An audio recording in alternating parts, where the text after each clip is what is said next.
হে ভগৱান, ইমান যে ৰ'দ দিছে নহয়। এনেকে যদি ৰ'দ দিবলৈ হয় আমি দেখোন খেতি কৰিবই নোৱাৰিম। বৰষুণ নিদিলে গোটেই খেতি আমাৰ নষ্ট হৈ যাব। আমিতো বৰষুণৰ পানীৰ ওপৰতে নিৰ্ভৰ কৰি খেতি কৰোঁ।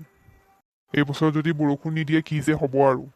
ওচৰত তেনেকে নদী কুঁৱা সেইবোৰো নাই। মই এতিয়া দুখীয়া খেতিয়কটোৱে আৰুনো কি উপায় উলিয়াম আৰু। হেৰা, ক'ত গৈছিলা তুমি? মই এই মিনতি ঘৰৰ পৰা আহিলোগে পাই। আপুনিনো ইমান কিহৰ চিন্তা কৰি আছে হয়? ভাত খাই নেকি ৰাখি দিওঁগে? নাই নাই, এতিয়া খাবলৈ মনেই যোৱা নাই। এইয়া তুমি বতৰটো দেখিছাই, যিহে ৰ'দ দিছে, বৰষুণ নিদিয়াই হ'ল, তাকে ভাবি আছিলো। এনেকে যদি বৰষুণ নিদিবলৈ হয় আমি দেখোন খেতিয়ে কৰিব নোৱাৰিম। আৰু খেতি নকৰিলে আমাৰ ঘৰখন কেনেকে চলিব? সেইটো হয় বাৰু, আপুনি চিন্তা নকৰিব দিয়ক, বৰষুণ দিব। নহ'লে আমি কিবা এটা উপায় উলিয়াম আৰু দিয়ক। এতিয়া সেইবোৰ ভাবি মন মাৰি থাকিব নালাগে, ভাতকেইটাকে খাই লওঁগে ব'লক। ঠিক আছে বাৰু, পাছত যি হয় দেখা যাব। ব'লা, মোক এতিয়া ভাত কেইটামানকে দি লোৱাগে। ব'লক ব'লক।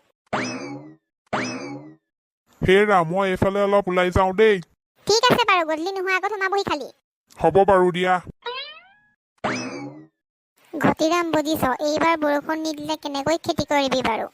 ঠিকেই কৈছে আপুনি।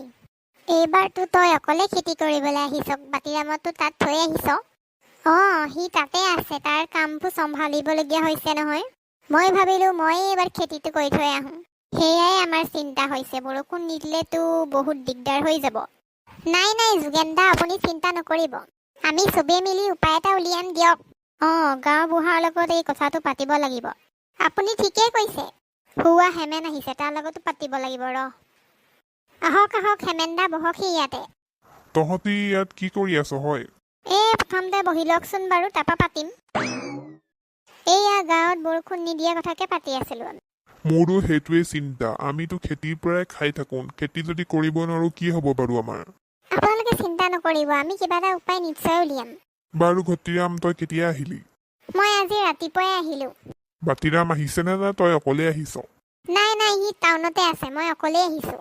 সন্ধিয়াই হ'ব হ'ল, এতিয়া ঘৰা ঘৰিহে গৈ থাকো নেকি। আমি খালি কাইলৈ গৈ গাঁওবুঢ়াৰ লগত কথাটো পাতিব লাগিব। তই ঠিকেই কৈছ, আমি কাইলৈকে পাতিবগৈ লাগিব। ব'লক ব'লক, এতিয়া ঘৰলৈহে গৈ থাকো। হেৰি, কি হ'ল ইমান দেৰিলৈকে হোৱাই নাই যে? আকৌ কি ভাবিবলৈ ধৰিলে আপুনি? আজি গছৰ তললৈ ওলাই যাওঁতে চবেই সেইটো কথাই পাতি আছে। কি কথা অ? বৰষুণ নিদিয়া কথা আকৌ। উফ ৰাম, আপুনি অকল আজি সেইটোকে ভাবি আছে। সেইবোৰ চিন্তা কৰাতকৈ তাহানি উপায় এটা নিবিচাৰে কিয়? মইনো অকলে কি উপায় বিচাৰিব পাৰিম? গাঁৱত আপুনি অকলে খেতি নকৰে নহয়, চবেই খেতি কৰিব। সেইটো কাৰণে চবৰে সহায় লৈ কিবা এটা উপায় বিচাৰক। চবৰে সহায় লৈ? আমাৰ গাঁৱত দেখোন কুঁৱা নদী একোৱেই নাই। নদীখন বাৰু আপোনালোকে খান্দিব নোৱাৰে, কিন্তু চবেই মিলি কুঁৱা এটাকেতো খান্দিব পাৰিব। সেইটো কুঁৱাৰ পৰাই দেখোন চবেই নিজৰ নিজৰ খেতিত পানী দিবগৈ পাৰিব। তেতিয়া বৰষুণ দিয়ক বা নিদিয়ক, ইমান চিন্তা কৰিবলৈ দৰকাৰ নাই নহয়। আৰু যদি বৰষুণ দিয়েও সেই কুঁৱাটোত জমা হৈ থাকিব পানীখিনি। চব খেতিয়কৰ কাৰণেই সুবিধা হ'ব। বাহ, মইতো এইটো কথা ভবাই নাছিলো। তুমি কিন্তু বৰ বুদ্ধিয়ক দেই। মই কাইলৈ গৈ চবকে কথাটো জনামগে। আৰু চবৰে লগত গৈ গাঁওবুঢ়াকো কথাটো জনাম। সেইটো কৰিলে আমাৰ বৰষুণ নিদিলেও খেতি নষ্ট নহয়। মই এইবোৰ কথা ইমানেই চিন্তা কৰি আছিলো যে একো ভাবিবই পৰা নাছিলো। তুমি ইমান ভাল উপায় এটা দিলা, এতিয়া চিন্তা নাই আৰু। হ'ব দিয়ক, এতিয়া চিন্তা কৰি নাথাকিব আৰু, শুই থাকক। এতিয়া চিন্তা নকৰো আৰু। তোমাৰ নিচিনা বুদ্ধিয়ক পত্নী থাকিলে মইনো কিয় চিন্তা কৰিম। হ'ব দিয়ক। এতিয়া শুইহে থাকো আৰু পাই। কাইলৈ সোনকালে ৰাতিপুৱাই যাব লাগিব। চবৰ লগতে আলোচনা কৰিবই লাগিব। কাৰণ খেতিয়েই আমাৰ জীৱন। এবাৰ খেতি নষ্ট হলে গোটেই বছৰটোৱে আমি ভুগিব লাগিব। সেইকাৰণে আমি চবেই মিলি কষ্ট কৰিব লাগিব। যোগেন, ঘৰত আছনে? ওলাই আহ। আছো, ইমান ৰাতিপুৱাই আহিলি যে? বুজিছ, মই উপায় এটা বিচাৰি পাইছো, সেইকাৰণে লৰালৰিকে আহিলো। কি উপায় কচোন? আমি খেতি কৰা পথাৰবোৰৰ ওচৰত একো পানীৰ ব্যৱস্থা নাই কাৰণে আমি বৰষুণৰ পানীৰ বাবে ৰৈ থাকিব লাগে। ওচৰত নদীটো বাদে দে পুখুৰী এটাও নাই। সেইবাবে যদি আমি চবেই মিলি পুখুৰী এটা খান্দো, তেতিয়া তাৰ পানীয়ে আমি খেতিত ব্যৱহাৰ কৰিব পাৰিম। হয়, তই কথাটো ঠিকেই ভাবিছ। আমাৰ পথাৰবোৰৰ ওচৰত যদি পুখুৰীতে থাকে তেতিয়া চবৰে সুবিধা হ'ব। আৰু বৰষুণ দিলেও সেই পুখুৰীটোতে পানী জমা হৈ থাকিব। তেতিয়া আমি সেই পানী পাছত ব্যৱহাৰ কৰিব পাৰিম। আৰু যদি বৰষুণ নিদিয়ে তেতিয়াও সেই পুখুৰীটোৰ পৰাই পানী ব্যৱহাৰ কৰিব পাৰিম। বল এতিয়া এই কথা গাঁওবুঢ়াক কওঁগৈ। খালি আমি দুটাইতো অকলে এটা পুখুৰী খান্দিব নোৱাৰো। সেইবাবে গাঁৱৰ গোটেই খেতিয়কৰ সহায় সহযোগিতা লাগিব। বল প্ৰথমতে গাঁওবুঢ়াৰ লগত আলোচনা কৰি লওঁ, তাৰপিছত আমি গাঁৱৰ চবকে খবৰ দিব পাৰিম। বল, বাটত যাওঁতে ঘটিৰামকো লৈ যাম। ঠিক আছে, বল। বৰ্তা ঘৰত আছেনে? তহঁতি গোটেইকেইটা একেলগে আহিলি যে কিবা কাম আছিলে নি? আমি দৰকাৰী কথা এটা আলোচনা কৰিবলৈ আহিছিলোঁ। কি দৰকাৰী কথা কচোন বাৰু? বৰ্তা দেখিছে বতৰটো কিমান যে ৰ'দ দিছে, বৰষুণ অহাৰ নামেই নোলোৱা হ'ল। যদি এনেকে ৰ'দ দি থাকিবলৈ হয় তেতিয়াহ'লে দেখোন আমাৰ খেতি কৰা সম্ভৱেই নহয়। আৰু কেনেবাকে খেতি কৰিলেও আমাৰ গোটেই খেতি দেখোন নষ্ট হ'ব। বৰ্তা, পানীৰ অভাৱত গোটেই খেতি মৰি যাব। কথাটো বাৰু তহঁতি ঠিকেই কৈছ, কিন্তু প্ৰতি বছৰে বৰষুণ দিয়ে, এইবাৰো দিব দে, তহঁতি চিন্তা কৰিব নালাগে। দিয়ে বাৰু বৰ্তা, কিন্তু এইবাৰ বতৰটো বেছিয়ে বেয়া কৰিছে। ইমান দিনলৈকে বৰষুণ দিয়াই নাই, সেই বুলিতো আমি হাতত হাত ধৰি বহি থাকিব নোৱাৰো। এতিয়া মইনো কি কৰিব পাৰিম বাৰু? সেইবাবে মই উপায় এটা ভাবিছো। কি উপায় বাৰু কচোন? আমি খেতি কৰা পথাৰবোৰৰ ওচৰত নদীটো নাই, এটা পুখুৰীও নাই, সেইবাবেহে আমি বৰষুণৰ পানীৰ কাৰণে ৰৈ থাকিব লাগে। যদি বৰষুণ নিদিয়ে তেতিয়াহ'লেতো আমাৰ খেতি নষ্টই হ'ব দেখোন। সেইকাৰণে মই ভাবিছো যে আমি চব খেতিয়কে মিলি পথাৰৰ ওচৰতে এটা পুখুৰী খান্দো। তেতিয়া সেই পুখুৰী পানীখিনিয়ে খেতিত ব্যৱহাৰ কৰিব পাৰিম, আৰু বৰষুণ দিলেও তাত পানী জমা হৈ থাকিব। আৰু যদি এবাৰ বৰষুণ নিদিয়েও তেতিয়াহ'লে তাৰ পানীয়ে হৈ যাব।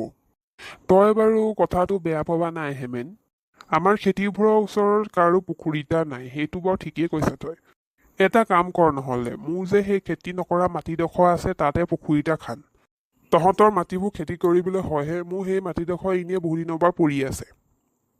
মই গাঁৱৰ মানুহৰ কাৰণে সেই মাটিডোখৰ পুখুৰী খান্দিবলৈ দি দিছো, নহ'লে ইমান দিনে এনেই পৰি আছিল মাটিডোখৰ। ধন্যবাদ বৰ্তা, আপুনি আমাৰ কাৰণে ইমান ভবাৰ কাৰণে।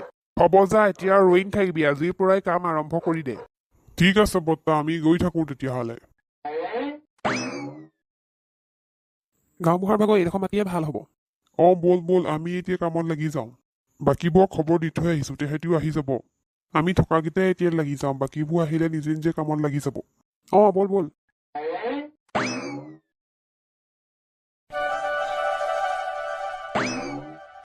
হেমেন, তোৰ বুদ্ধি কিন্তু কামত দিলে দেই। তহঁতি ভবাৰ মতে এইবাৰ বৰষুণ নিদিলে, কিন্তু তহঁতৰ বুদ্ধিৰ ফলত এইবাৰ কিন্তু এডৰা খেতি নষ্ট নহ'ল। হেমেন, তোৰ বুদ্ধিৰ বাবেই এইবোৰ সফল হ'ল। বৰ্তা, এইটো মোৰ বুদ্ধি নাছিল। তেনেহ'লে কোনে দিলে বুদ্ধিটো? মোৰ মানুহজনীহে এইটো বুদ্ধি দিছিল মোক। সি হয় নেকি? তেতিয়াহ'লে তাইক পুৰস্কাৰ এটা দিব লাগিব। হয় নেকি? অকল বুদ্ধিয়ে নহয় বাৰু, চবেই হাতে কামে লাগিলে বাবেহে এই কামটো সফল হ'ল। আৰু আপুনি মাটিডোখৰ দিলে বাবেহে আমি পুখুৰী খান্দিব পাৰিলো। সেইবাবে আপোনাক ধন্যবাদ জনাইছো বৰ্তা। হ'ব দে, মোক ধন্যবাদ জনাব নালাগে, মইহে তহঁতক ধন্যবাদ জনাইছো গাঁৱৰ খেতিবোৰ ৰক্ষা কৰাৰ বাবে। মইহে তহঁতক উপায় বিচাৰি দিব লাগিছিল, কিন্তু তহঁতি নিজেই উপায় বিচাৰি উলিয়ালি। হ'ব বৰ্তা, এতিয়াৰ পৰা চিন্তা নাই আৰু পানীৰ বাবে। এতিয়া বৰষুণ দিলেও নিদিলেও আমাৰ খেতি ভাল হ'বই। ঠিকেই কৈছ তই ঘটিৰাম, এতিয়াৰ পৰা আমাৰ গাঁৱত খেতিয়কে চিন্তা কৰিব নালাগে আৰু। বাৰু, মই এতিয়া গৈ থাকো। ঠিক আছে বৰ্তা। আমি ইমান কষ্ট কৰাৰ পিছত সফল হ'লো, কিমান ভাল লাগিছে মনটো। আৰু চবেই সহায় সহযোগিতা কৰিলে কাৰণে সোনকালেই হৈ গ'ল কামটো। ঠিকেই কৈছ তই, এয়াই আমাৰ গাঁৱৰ কথা। গাঁৱত চবেই ইজনে সিজনক সহায় কৰে। ব'ল এতিয়া আমি কামত ধৰোঁগে। ব'ল ব'ল। আপোনালোকে আমাৰ ভিডিঅ'টো চাই কেনে পালে? যদিহে ভাল পালে লাইক, কমেণ্ট আৰু ছাবস্ক্ৰাইব কৰি দিব। লগতে শ্বেয়াৰ কৰিব আৰু আমাক বহুত মৰম দিব। ধন্যবাদ।